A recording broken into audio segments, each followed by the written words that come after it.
want to thank my colleagues from our conference who have stuck around. Obviously, weather, and it's the getaway day, but we just finished, as you all know, the governor's State of the State. And, I had to say, it was.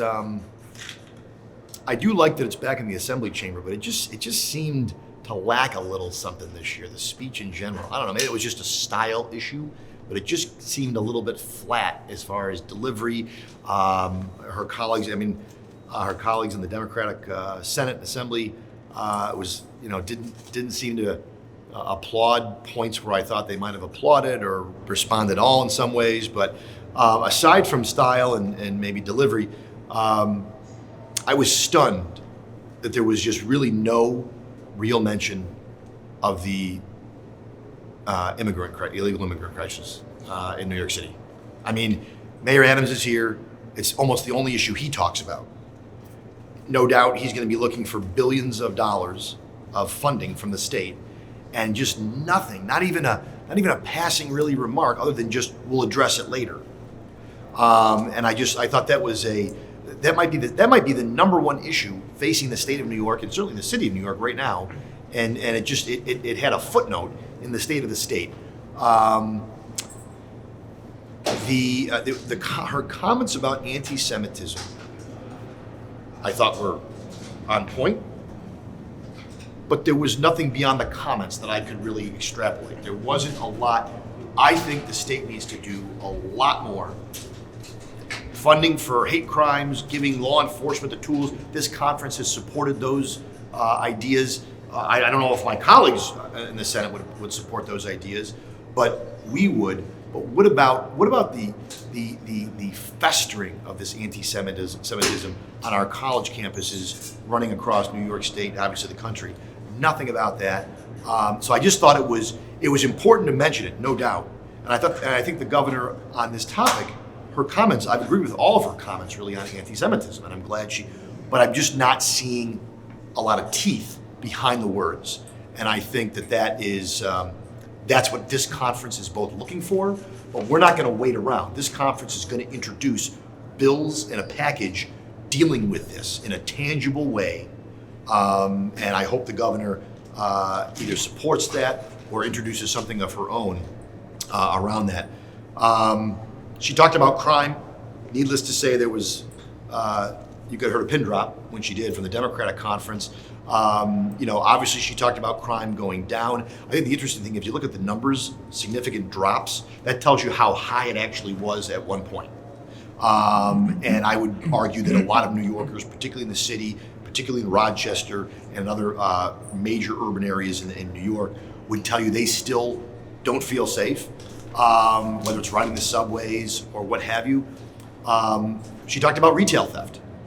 And this is very interesting because our approach to retail theft and crime seems to be to lock up baby formula and common household goods instead of locking up people who commit crimes. And she wants to do a task force on retail theft. This conference, that's fine. We want retail theft to go down. But I think it's ironic, and I think it's important that members in the media speak to it in this regard, or at least, how did we get here?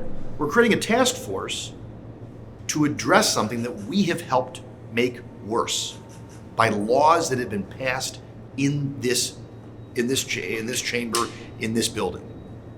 So, and a task force is great, but I mean, we do how many task forces a year? I don't know, a session. If the legislature, if the state Senate, and the Democratic Conference and the Assembly Conference, the Democratic Conference does not have the will to make changes, and they haven't shown that they have the will or the desire to make those changes, then the task force will be nothing more than yet another task force that produces paper instead of results for New Yorkers and making people safe. And so, we'll see what comes of that. She talked about affordability. Again, a word that you'll hear our conference talk a lot about. She talked about housing, something that I've talked a lot about. The problem with her proposal is she's taking the build it and they will come approach. That people are leaving because they can't find housing. People are leaving because housing is expensive. That's why they can't find it. That's why people aren't building more homes, because building homes in New York is very expensive.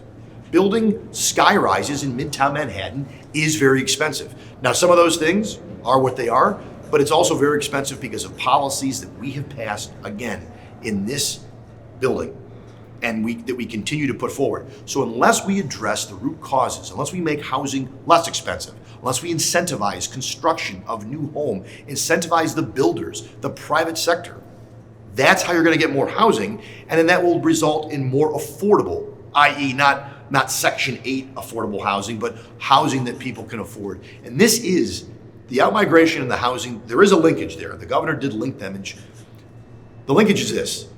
The cornerstone of the American dream is homeownership. Homeownership is becoming harder and harder for young people today. And if that becomes an unreachable goal, that means the American dream is no longer in effect. And that is a real problem. And that should be something that we as elected officials should never just stand by and allow to happen. That's one. The outmigration, now she talked about it last year, but my colleagues in the other side of the aisle do not seem concerned about it. And in my belief, it's because in New York City, the outmigration is always replaced with new folks coming in, whether they be legal residents of New York or not. But in upstate New York, in most of the state, when we lose population, we do not replace them one for one. When we lose employers, we do not replace them one for one. And that's where you're seeing the drain. That's where you're seeing the talent drain, the brain drain. That's why you got to spend $100 million to bring a microchip factory into upstate New York. They're not going to come on their own. We have to pay them to come there, rather than to try to address some of the root causes. And that's not a new thing, but certainly she's kind of continuing in that vein. So that was sort of the immediate takeaways. I want to mention one good thing, or there were a couple, but one thing that really stuck out to me as a former chair of the Mental Health Committee was the mental health piece. She really kind of talked about mental health, specifically mental health in schools, or mental health services in schools, clinics in schools. I have for a long time felt that New York's pediatric mental health area has been lacking. We actually spend a lot of money on adult mental health, and I think do a pretty good job relative to other states. But on the pediatric side, we do not do a great job. We have not invested a lot of money, and that's the most effective. If you get kids when they're 5th grade, 3rd grade, 6th grade, and I can tell you, you can talk to any school administrator, they will tell you the amount of mental health problems in schools would blow your mind. If you don't think a third grader can have a mental health crisis, you are wrong. It's happening. And so we need to get real, and I think by being in schools, so I was very happy to hear her say that.